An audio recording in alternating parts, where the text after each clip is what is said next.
मलकपेट बोलकर एक गांव बहुत ही सुंदर रहता है। हरे भरे पेड़ से, खेत से, पहाड़ियों से।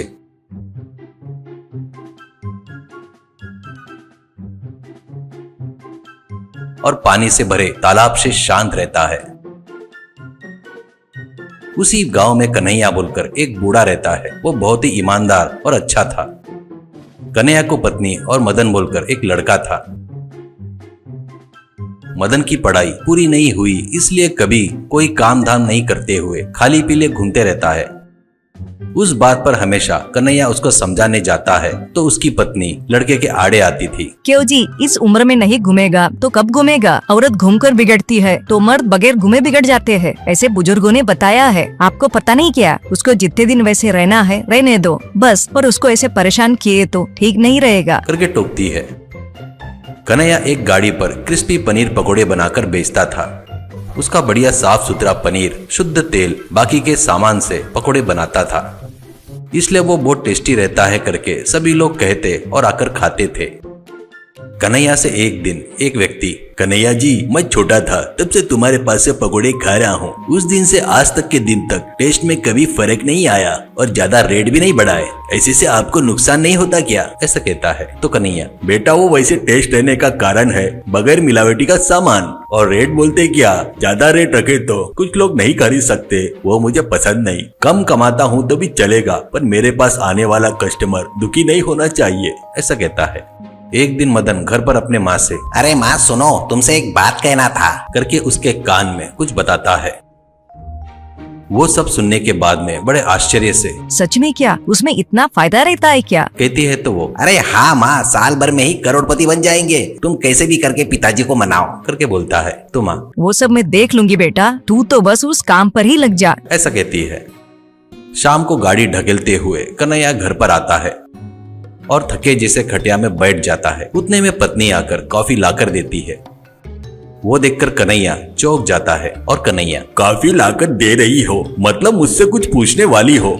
ये तो मैं समझ गया हूँ, क्या पूछना चाहती हो पूछ, कॉफी पीते हुए कहता है तो वो, कुछ नहीं जी, तुम्हारी उम्र हो गई है ना, गाड़ी के पास उतनी देर खड़े रहकर काम करने में तकलीफ होती है, ऐसा बहुत बार बोले थे आपने। वही बात लड़के को बताई। वो ठीक है, कल से मैं गाड़ी देख लूंगा कह रहा था। कन्हैया उठकर खड़ा होकर, क्या सच में? क्या क्या बेटा मदन, तू सच में गाड़ी देख लेगा क्या? ऐसा कहता है। तब मदन, हाँ पिताजी, मैं खाली पीली घूम घूम कर बोर हो गया हूँ, मेरे ऊपर मुझको ही नफरत होने लगी है। वैसे भी मुझे किसी के नीचे काम करना पसंद नहीं, इसलिए अपनी गाड़ी देख लूंगा, ऐसा सोच रहा हूँ। ऐसा कहता है तो कन्हैया खुश होकर उसको गले लगाकर, शाबाश बेटा, इतने दिनों से तुझे गलत सोच रहा था, पर तेरे अंदर इतनी महानता है मुझे पता नहीं था। ठीक है, कल से गाड़ी तू ही देख लेना। ऐसा कहता है। वो सुनकर मदन और उसकी माँ बहुत खुश होते हैं। कन्हैया अंदर जाने के बाद मदन, सुनो माँ, पिताजी महीने में गाड़ी पर कितनी लागत लगाते थे? 1.5 लाख और कमाते थे 2 लाख, यानी 50,000 का फायदा। वही मैं अभी लगाने जा रहा हूँ, 10,000 ही है। असल में पनीर में रहने वाले पदार्थ अपने को सस्ते में मिल रहे हैं, वही डुप्लीकेट है, अपन वही खरीद रहे हैं। इससे अपने को आने वाले 2 लाख में 10,000 निकाले तो बचे हुए 1,90,000 रुपए अपना फायदा होगा। ऐसा कहता है। तब वो, अरे वाह, मेरा बच्चा कितना होशियार है करके खुश होती है। पर वो खाए तो सेहत को कुछ फर्क पड़ेगा क्या बेटा? करके पूछती है तो वो तुरंत इफेक्ट नहीं दिखाता माँ, स्लो पॉइजन जैसा धीरे धीरे सेहत को खराब करता है, इससे अपने ऊपर किसी को भी शक नहीं आएगा। तब माँ, अरे वाह, कितना दिमाग है बेटे का। वैसे भी किसी की सेहत से अपने को क्या करना है, अपने को तो सिर्फ पैसा चाहिए। ऐसा कहती है। बाद में वो बाजार में जाकर डुप्लीकेट पनीर, मिलावटी तेल, मिलावटी बाकी सामान खरीदता है। उन मिलावटी सामानों से गाड़ी पर पनीर पकोड़ा बनाना शुरू करता है।